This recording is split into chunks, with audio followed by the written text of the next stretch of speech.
اور جس چیز سے روک دیں اس سے رک جاؤ.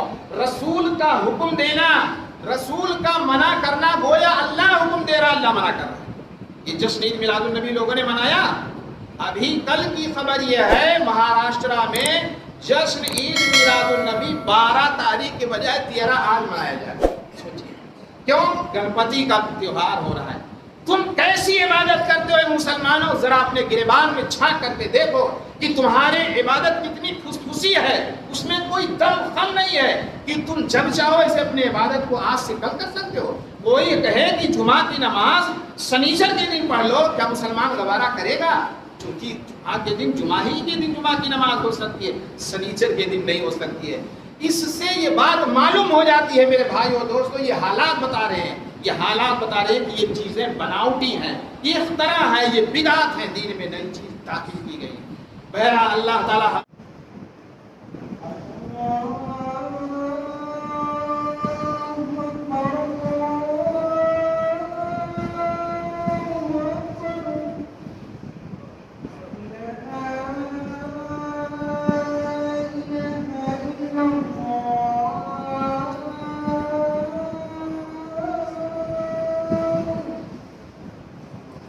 إن الحمد لله نحمده ونستعينه ونستغفره ونعوذ بالله من شرور أنفسنا ومن سيئات أعمالنا.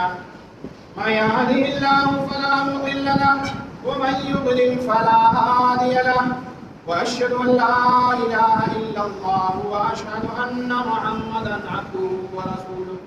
أما بعد فإن خير الحديث كتاب الله وخير الهدي هدي محمد صلى الله عليه وسلم وشر الأمور محدثاتها وكل محدثة بدعة وكل بدعة ضلالة وكل ضلالة في النار. أعوذ بالله من الشيطان الرجيم. بسم الله الرحمن الرحيم. يا أيها الذين آمنوا اتقوا الله حق تقاته ولا تموتن إلا وأنتم مسلمون. يا أيها الناس اتقوا ربكم الذي خلقكم من نفس واحدة وخلق منها زوجها وبث منهما رجالا كثيرا ونساء واتقوا الله الذي تساءلون به والأرحام إن الله كان عليكم رقيبا. يا أيها الذين آمنوا اتقوا الله وقولوا قولا سديدا يصلح لكم أعمالكم ويغفر لكم ذنوبكم ومن يطع الله ورسوله فقد فاز فوزا عظيما. معزز سامعین، دینی میٹھی بھائیوں، بزرگوں اور دوستوں، دور دراز سے آئے ہوئے لوگوں اور مہمانوں، عزیز طلباء، ہر طرح کے حمد و ثنا صلی اللہ رب العالمین کے لیے لائق و سزاوار ہے جو اس کائنات کا تنہا خالق و مالک ہے، حاکم و رازق ہے. اس ذات پاک نے اپنے فضل و کرم سے ہمارے اور آپ کے اوپر احسان کرتے ہوئے اپنے بہت سارے انبیاء اور رسول کو ہماری عقائد کی اصلاح کے لیے مبعوث فرمایا. اس لیے عمومی طور پر تمام انبیاء رسول پر اور خصوصی طور پر جناب محمد عربی صلی اللہ علیہ وسلم پر بے شمار درود و سلام نازل. معزز سامعین، چونکہ یہ ربیع الاول کا مہینہ چل رہا ہے اور اسی مہینے میں رسول اکرم صلی اللہ علیہ وسلم کی پیدائش بھی ہوئی تھی اور اسی مہینے میں آپ کی وفات بھی ہوئی تھی. جیسا کہ گزشتہ 2 جمعہ کے اندر آپ نے جشن عید میلاد النبی کے تعلق سے باتیں سنی ہیں، اس لیے میں نے مناسب سمجھا کہ آج کے جمعے کا خطبے کا موضوع رہے گا امت پر رسول اللہ صلی اللہ علیہ وسلم کے حقوق. چونکہ بہت سارے حقوق ہیں رسول اکرم صلی اللہ علیہ وسلم کے امت کے اوپر، انہی میں سے ایک حق یہ ہے اطاعت رسول، کہ رسول اکرم صلی اللہ علیہ وسلم کی اطاعت اور فرمانبرداری کی جائے.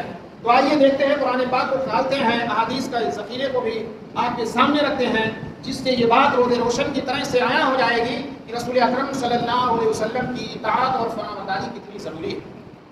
اللہ تعالیٰ نے قرآن پاک میں ارشاد فرمایا کہ وَأَطِيعُوا اللَّهَ وَأَطِيعُوا الرَّسُولَ وَاحْذَرُوا فَإِن تَوَلَّيْتُمْ فَإِنَّمَا عَلَىٰ رَسُولِنَا الْبَلَاغُ الْمُبِينُ. اللہ نے فرمایا کہ اللہ کی اطاعت کرو، اس کے رسول کی بات کو مانو، اس کی فرمانبرداری کرو اور اللہ سے ڈرتے رہو، رسول اللہ یا اللہ تعالیٰ کی مخالفت سے ڈرو. فَإِن تَوَلَّيْتُمْ، اور اگر تم نے روزداری کے اعراض کیا، اس بات کو جان لو، فَاعْلَمُوا أَنَّمَا عَلَىٰ رَسُولِنَا الْبَلَاغُ الْمُبِينُ، کہ میرے رسول کے ذمے صرف کھلا ہوا پہنچا دینا ہے جو پیغام میں نے دیا ہے، چھپا اور ڈھکا ہوا نہیں ہے، بلکہ بالکل واضح ہے، کھلم کھلا ہے.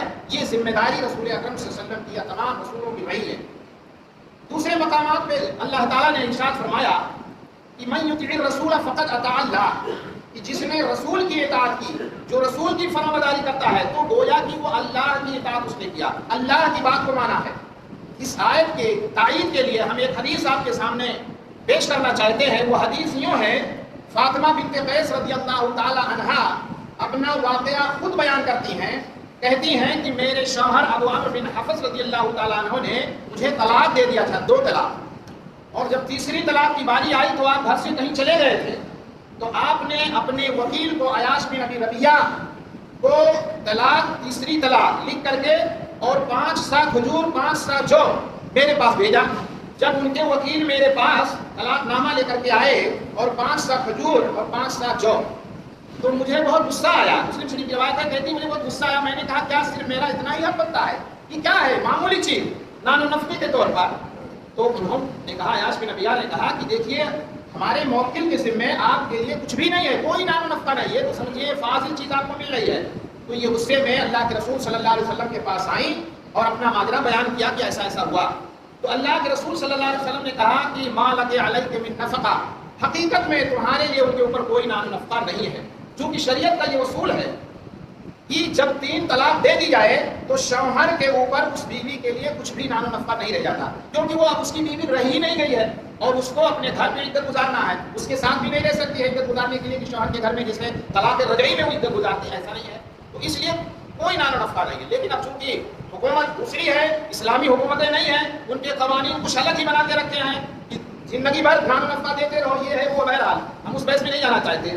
تو اللہ کے رسول صلی اللہ علیہ وسلم نے فاطمہ بنت قیس سے کہا کہ تم عدت گزار لو ام شریک کے گھر میں، اور پھر جب عدت پوری ہو جائے تو میرے پاس آنا۔ پھر آپ صلی اللہ علیہ وسلم کو خیال آیا کہ ام شریک کی ایسی صحابیاں ہیں کہ ان کے گھر میں رسول اکرم صلی اللہ علیہ وسلم نے فرمایا کہ میرے صحابہ کا آنا جانا لگا رہتا ہے، لہذا تمہیں دقت اور پریشانی ہو سکتی ہے، تم جا کر کے عبداللہ ابن ام مکتوم کے گھر میں وہاں عدت گزار لو، کیونکہ وہ نابینا آدمی ہیں، وہاں پہ تمہیں آرام رہے گا اور تم اپنے اضافی کپڑے وغیرہ بھی تم نکال سکتی ہو۔ تو جب عدت پوری ہو گئی تو فاطمہ بنت قیس رضی اللہ تعالی عنہا رسول اکرم صلی اللہ علیہ وسلم کی خدمت میں آئیں اور انہوں نے کہا، اللہ کے رسول صلی اللہ علیہ وسلم میرے پاس 2 لوگوں نے شادی کا پیغام بھیجا ہے، نکاح کا پیغام بھیجا ہے، خطبہ آیا ہے۔ کہا کون کون ہے؟ کہا ایک تو ابو جہل رضی اللہ تعالیٰ عنہ ہے، دوسرے معاویہ بن ابی سفیان۔ تو آپ صلی اللہ علیہ وسلم نے کہا، دیکھیے کیا فرماتے ہیں، اما ابو جہل فلا یضع عصاه عن عاتقه واما معاویہ فسألوا كل ما له انتهي وسامة بن زید۔ آپ نے 2 باتیں فرمائی، وہ دیکھنے میں آپ کو ایسا لگے گا کہ یہ غیبت ہے، آپ غیبت کر رہے ہیں، لیکن نہیں میرے بھائیو دوستو، ان عیوب کو بتلا دینا، جو شادی جہاں کر رہا ہے اس کے عیب کو ظاہر کر دینا، یہ غیبت نہیں ہے، یہ اچھا کام ہے، یہ بھلائی کا کام۔ آپ نے کیا فرمایا؟ کہا رہے ابو جہل تو وہ بہت سخت مزاج آدمی ہے، لاٹھی اپنے کندھے پہ برابر رکھتے ہیں، مارتے پیٹتے رہتے ہیں، تو وہاں پر بھی آپ کو پریشانی ہو۔ اور رہے معاویہ بن ابی سفیان تو یہ مفلوق الحال ہے، ان کے پاس مال و دولت نہیں ہے، پریشان ہو جاؤ گی۔ میری رائے یہ ہے کہ تم اسامہ بن زید سے شادی کرو۔ یہ کہتی ہے مجھے اسامہ بن زید پسند نہیں تھے، لیکن جب آپ صلی اللہ علیہ وسلم نے دوبارہ یہی حکم دیا تو میں نے منظور کر لیا۔ اور یہ کہتی ہیں فاطمہ بنت قیس کہ اللہ رب العالمین نے اس نکاح میں اتنی برکت دی کہ میرے زمانے میں اس وقت جو ہم جیسی عورتیں تھیں میرے اوپر رش کرنے لگی کہ کاش میری شادی اسامہ بن زید سے ہو جاتی۔ تو کیا قرآن میں اللہ نے صحیح نہیں فرمایا ہے؟ عسیٰ ان تحبوا شیئا فہو کرہ لکم وعسیٰ ان تکرہوا شیئا فہو خیر لکم۔ یہ بہت مرتبہ ایسا ہوتا ہے کہ تم جس چیز کو پسند کرتے ہو تمہارے حق میں ناپسند ہوتی ہے، اچھی نہیں ہوتی ہے، بھلی نہیں ہوتی ہے، اور بسا اوقات ایسا بھی ہوتا ہے کہ تم کسی چیز کو ناپسند کرتے ہو لیکن وہ چیز تمہارے حق میں بہتر ہوتی ہے، اچھی ثابت ہوتی ہے۔ تو یہ نمونہ ہے فاطمہ بنت قیس۔ اور اس حدیث سے بات اور بھی معلوم ہے میرے بھائیو دوستو کہ اگر کوئی شادی کر رہا ہے اور ان دونوں کے بیچ میں اگر آپ دونوں طرف سے کچھ بات جانتے ہیں، کچھ عیب کی چیزیں جانتے ہیں تو اس کو بتا دینا چاہیے، واضح کر دینا چاہیے، یہ غیبت نہیں ہے۔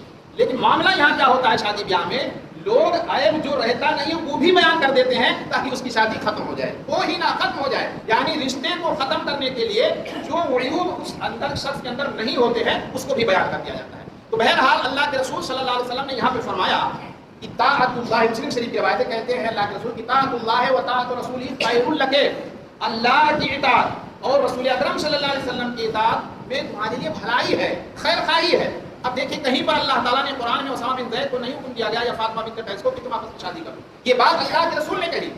اس واقعے سے یہ بات واضح ہو جاتی ہے کہ رسول کی اطاعت ہی دراصل اللہ کی اطاعت ہے، رسول کی اطاعت ہی دراصل اللہ کی اطاعت، اللہ کی فرمانبرداری ہے۔ اسی لیے اللہ تعالیٰ نے فرمایا من یطیع الرسول فقد اطاع اللہ، اور اللہ تعالیٰ نے جگہ جگہ جہاں پر اپنی اطاعت کا حکم دیا ہے وہیں پر رسول کی بھی اطاعت کا حکم دیا.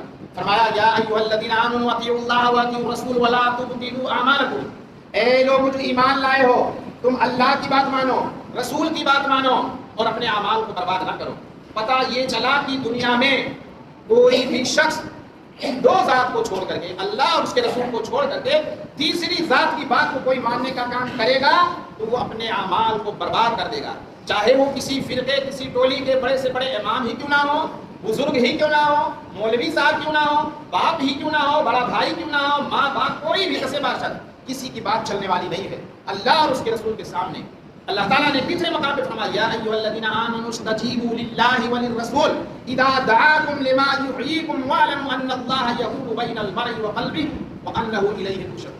اللہ تعالیٰ نے فرمایا کہ اے ایمان والو جب تمہیں اللہ اور اس کے رسول کی طرف بلایا جائے، اللہ اور اس کے رسول بلائیں اس چیز کی طرف جس میں تمہاری حیات ہے، جس میں تمہاری زندگی ہے، تو فوراً اس کو قبول کر لو، اس بات کو مان لو اور یہ بھی یقین جانو کہ اللہ تمہارے اور دل کے درمیان حائل ہوتا ہے. اللہ جب چاہے تو ہمارے دلوں کو ادھر سے ادھر کر سکتا ہے.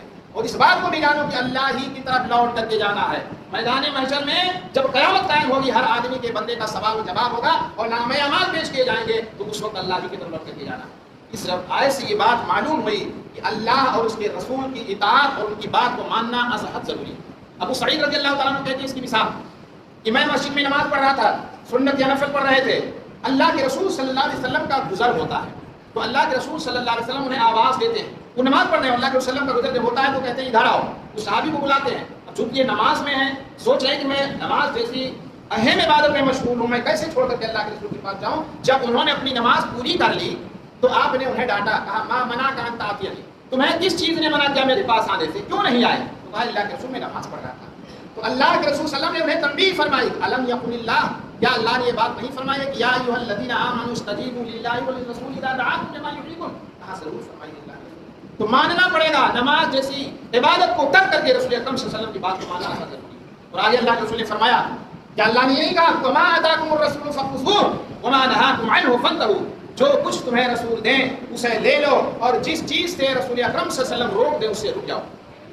عبداللہ بن مسعود رضی اللہ تعالیٰ عنہ کہتے ہیں لعن اللہ الواشمات والمتشمات والمتنمصات والملفظات والمغیرات خلق اللہ.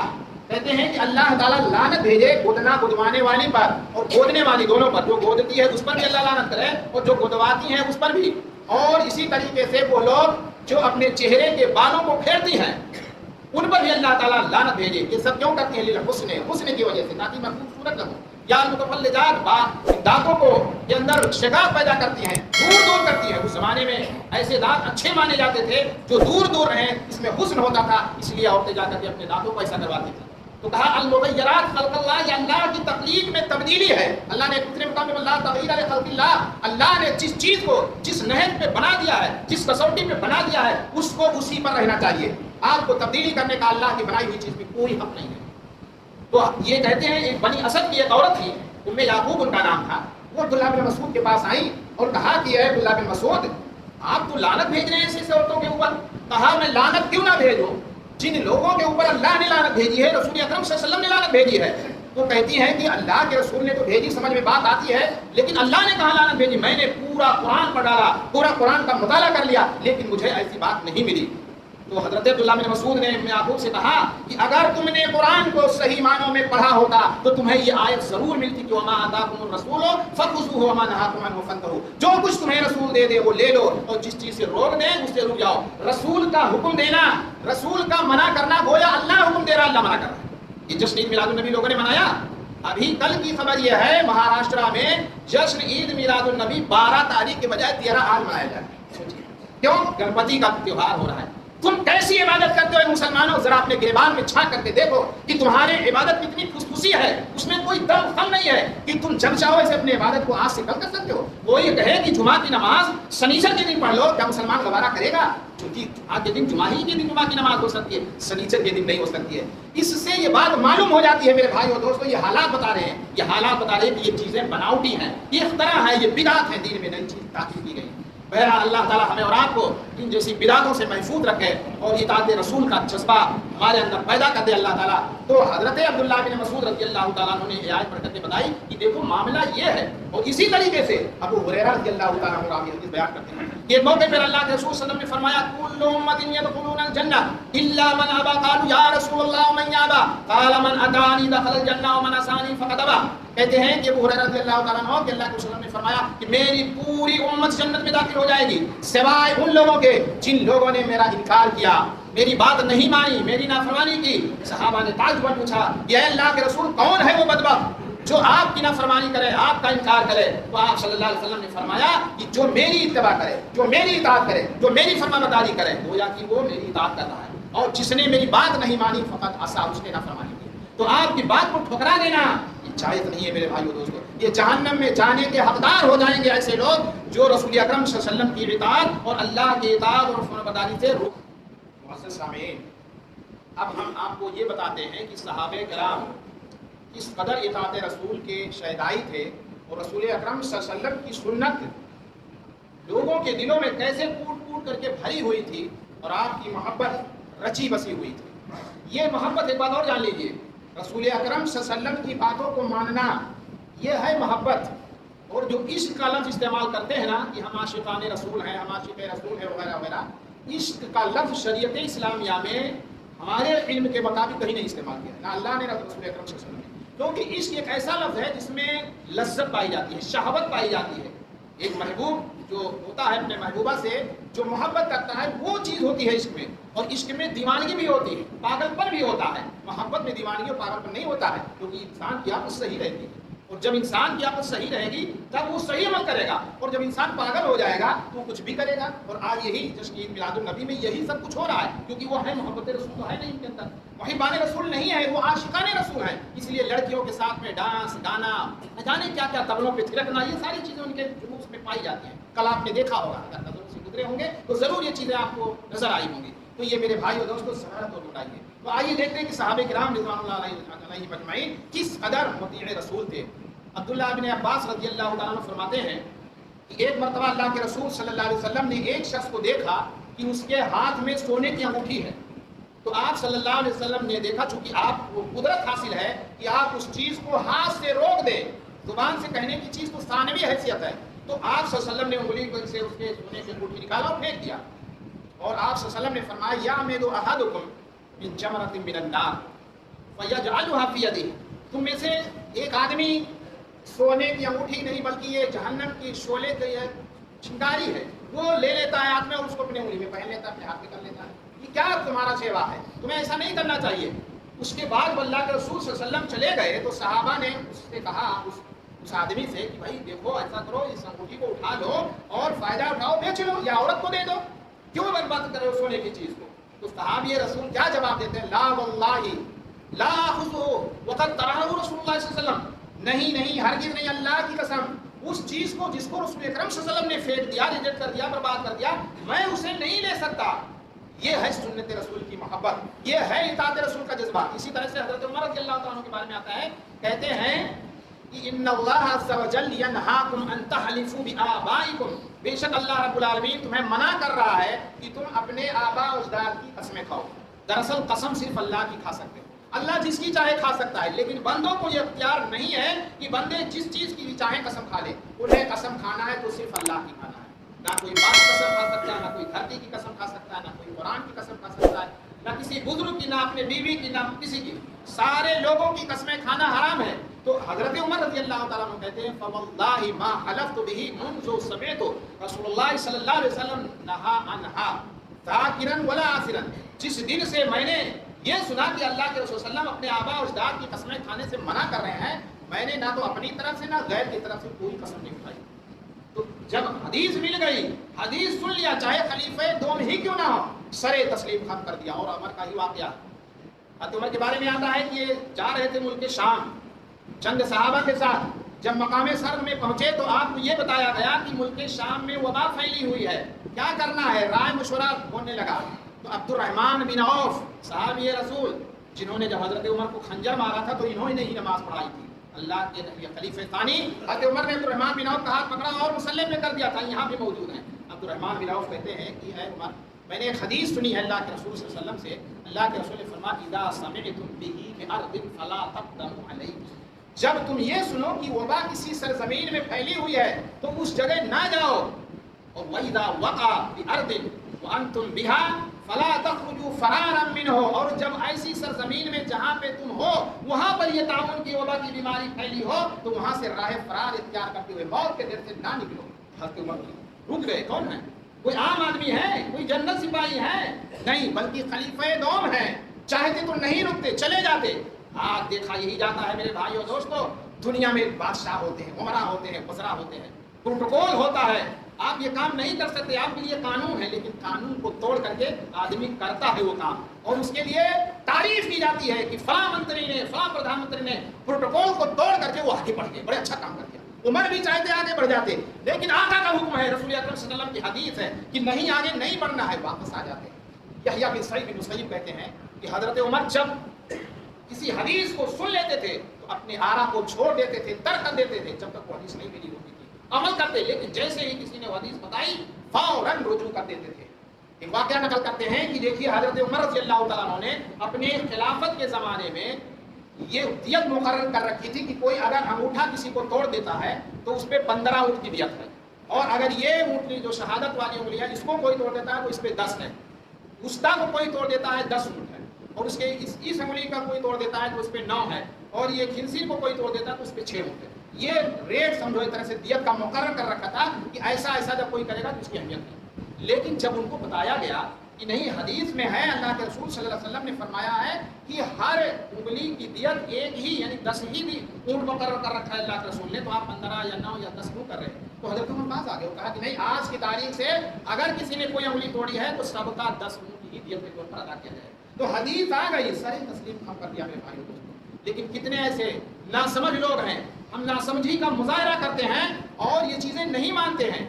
رسول اکرم صلی اللہ حضرت عمر کے بارے میں آتا ہے کہ جب بوسہ دیا تھا حجر اسود کو، تو کہا تھا کہ واللہ امام اللہ انی لعلم انک حجر لا تضر ولا تنفع ولولا رأیت انی رأیت رسول اللہ صلی اللہ علیہ وسلم یقبلک ما قبلتک. اے خبردار ہو جاؤ، اللہ کی قسم، اے حجر اسود، مجھے معلوم ہے کہ تم ایک پتھر ہو، پتھر تمہاری حیثیت کچھ بھی نہیں ہے، لیکن اگر میں نے رسول اکرم صلی اللہ علیہ وسلم کو تمہیں بوسہ دیتے ہوئے نہ دیکھا ہوتا تو میں بھی تمہیں بوسہ نہیں دیتا. سمجھیے نا، یہ کون ہے؟ یہ حضرت عمر رضی اللہ تعالیٰ ہے، خلیفہ دوم ہے. کس قدر شیدائی تھے، سنت کے متبع تھے، پیروکار تھے. اور آگے کہتے ہیں وما لنا من رمل، ہمارے لیے رمل کی کیا ضرورت ہے؟ دل کی چار چار میں چلتے تھے تاکہ مشرکوں کو دکھانے کے لیے تھا. انما کننا رائنا اہل المشرکین، ہم مشرکوں کے لیے ایسا عمل کرتے تھے. فہلکہم اللہ، اب اللہ نے انہیں ہلاک کر دیا ہے، برباد کر دیا ہے، اب ضرورت نہیں. ثم قال شیء صنعہ رسول صلی اللہ علیہ وسلم فلا نحب ان نترکہ، کہتے ہیں کوئی چیز اللہ کے رسول نے کر لی، ہمیں مجال نہیں ہے کہ ہم اسے چھوڑ دیں، ہم گوارا نہیں کرتے، ہم پسند نہیں کرتے. اور آج جس چیز کو رسول اکرم صلی اللہ علیہ وسلم نے نہیں کیا، یہ امت کے لوگ وہی کر رہے ہیں. تعجب ہے، افسوس ہے، اسف علی الاسف ہے میرے بھائیو دوستو کہ اس مہینے میں، جس مہینے میں رسول اکرم صلی اللہ علیہ وسلم کی ولادت ہو، خوشی کی بات ہو، اسی مہینے میں بدعات اور خرافات ایجاد کی جائیں، آپ کی شریعت کی تصویر کو مسخ کیا جائے. یہ کہاں کی عقل مندی ہے، کہاں کی یہ دانش مندی ہے، یہ بیوقوفی ہے میرے بھائیو دوستو. اللہ تعالیٰ سے دعا ہے کہ اللہ تعالیٰ امت مسلمہ کو جو رسول اکرم صلی اللہ علیہ وسلم کے حقوق ہیں ان حقوق کے ادائیگی کی توفیق عنایت فرمائے. اے اللہ تعالیٰ جو پریشان حال ہیں تو ان کی پریشانیاں دور فرما دے. اے اللہ تعالیٰ جو بیمار ہیں تو انہیں شفاء عاجلہ اور کاملہ عطا فرما دے. جو مقروض ہونے قرضے کی ادائیگی کی توفیق عنایت فرما دے. اے اللہ تعالیٰ ہمیں سیدھے راستے کی طرف ہدایت دے دے، ہمیں سیدھے راستے پہ چلا دے. جو لوگ بھی بھٹک رہے ہیں اللہ تعالیٰ انہیں تو روشنی دکھا دے، اپنا نور دکھا دے، قرآن پاک کی آیاتیں دکھا دے اللہ تعالیٰ، نشانیاں دکھا دے تاکہ وہ لوگ راہ راست پہ آ جائیں، صحیح ہو جائیں. ہمارے دلوں کے اندر اللہ تعالیٰ تو اتفاق پیدا کر دے، اتحاد پیدا کر دے، ایک دوسرے کے لیے الفت اور محبت پیدا کر دے. ملانے کا جذبہ ہو، افتراق کا جذبہ نہ ہو، الگ کرنے کا جذبہ نہ ہو. وَأَقُولُ قَوْلِي هَٰذَا وَأَسْتَغْفِرُ اللَّهَ لِي وَلَكُمْ وَلِسَائِرِ الْمُسْلِمِينَ فَاسْتَغْفِرُوهُ إِنَّهُ هُوَ الْغَفُورُ الرَّحِيمُ.